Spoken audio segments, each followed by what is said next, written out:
চাঁদা তুলে কিস্তিতে ভাগ যায় এনসিপিতে।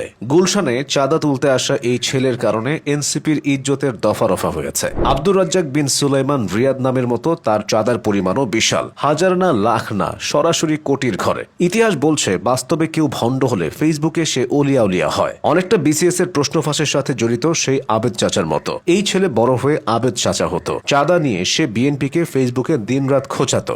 জিআর সৈনিক, চাঁদা তুলে দৈনিক, এসব স্লোগান তার ফেসবুকে দেখা গেছে। বিএনপিতেও তো কবি সাহিত্যিকের অভাব নেই। তারা এখন বলছে চাঁদা তোলে গুলশানে, টাকা যায় রূপায়ণে। আসলে বাংলা মোটরের রূপায়ণ টাওয়ারে এনসিপির অফিস। নাহিদ ইসলামের সঙ্গে ছবি তুলে সে লিখেছে, রোদ্দুর একসাথে যেতে চাই বহুদূর। তার বোঝা উচিত ছিল নাহিদের ওজন আগের চেয়ে অনেকটাই বেড়েছে।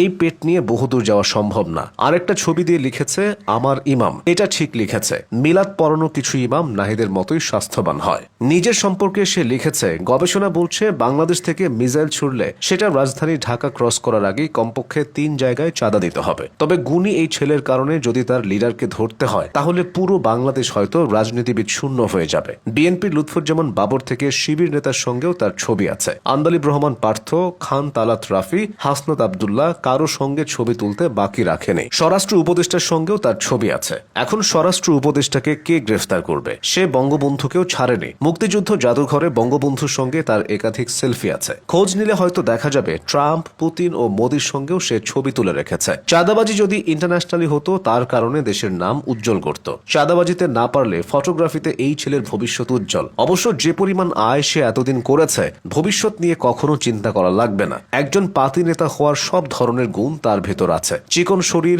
সরু গোঁফ, অল্প স্বল্প দাড়ি, গায়ে পাঞ্জাবি, যা একজন আদর্শ পাতি নেতা বা ছিচকে নেতার সঙ্গে মিলে যায়। প্রকৃতি নাকি কখনো শূন্যস্থান পছন্দ করে না। এজন্যই হয়তো বিএনপির চাঁদাবাজির জগতে এদের আবির্ভাব। বিএনপি যদি চাঁদাবাজির ম্যারাডোনা হয়, এরা এতদিনে মেসি হয়ে উঠেছে। বিএনপি চাইলে চাঁদাবাজির অভিজ্ঞতা বিক্রি করতে পারে, মানে চাঁদা নিয়ে কোর্স বানাতে পারে। আপনি এমন ঘটনা খুব কমই দেখবেন চাঁদাবাজি করতে গিয়ে বিএনপির কেউ ধরা পড়েছে। এতই তাদের অভিজ্ঞতা। তবে মাছ সব পাখি খায়, কিন্তু দোষ হয় শুধু মাছরাঙার। তেমনি চাঁদা সব দল নিলেও এতদিন শুধু বিএনপির দোষ হতো। সব দলই এখন চাঁদা খাওয়া শিখে গেছে। শুধু নাম বদলে ডোনেশন, ক্রাউড ফান্ডিং, হাদিয়া ইত্যাদি হয়েছে। বাংলাদেশের নাম বদলে ইউনাইটেড স্টেটস অফ চাঁদাল্যান্ড রাখা যায়। পাঠ্য বইতেও চাঁদার গুরুত্ব তুলে ধরার সময় এসেছে। সমাজবিজ্ঞান বইতে থাকবে মানব জীবনে চাঁদার গুরুত্ব। ধর্ম বইতে থাকবে হাদিয়ার ফজিলত। গণিত বইতে থাকবে পল্টনে 500 টাকা চাঁদা উঠলে 10% লন্ডনে পাঠালে কত টাকা অবশিষ্ট থাকে। অথবা গুলশানে 1 কোটি ডোনেশন নিয়ে 40% রূপায়ণে পাঠালে কত টাকা অবশিষ্ট থাকে। বাংলা বইতে চাঁদা নিয়ে কিছু রাখার দরকার নেই, কারণ অলরেডি আছে। রবীন্দ্রনাথ যে একজন চাঁদাবাজ, এ কথা অনেকে জানে না। বুঝেছ উপেন, এ জমি লইব কিনে? তার লেখা 2 বিঘা জমি কবিতায় চাঁদাবাজির আইডিয়া দেওয়া হয়েছে। বেঁচে থাকা অবস্থায় অনেক কবি সাহিত্যিক চাঁদার গুরুত্ব বুঝতে পারেননি। বুঝতে পারলে সুকান্ত ভট্টাচার্য ছাড়পত্র কবিতায় লিখত, শহরের নতুন চাঁদাবাজ, তাকে ছেড়ে দিতে হবে স্থান। হেলাল হাফিজ লিখত, এখন যৌবন যার, চাঁদা তোলার শ্রেষ্ঠ সময় তার। 21 শতাব্দীর শ্রেষ্ঠ পেশা হতে পারে এই চাঁদাবাজি। এআই সব স্কিল দখল করলেও চাঁদাবাজিতে সুবিধা করতে পারবে না। সুতরাং চলে আসুন নেতার পাশে, শুরু করুন চাঁদাবাজি।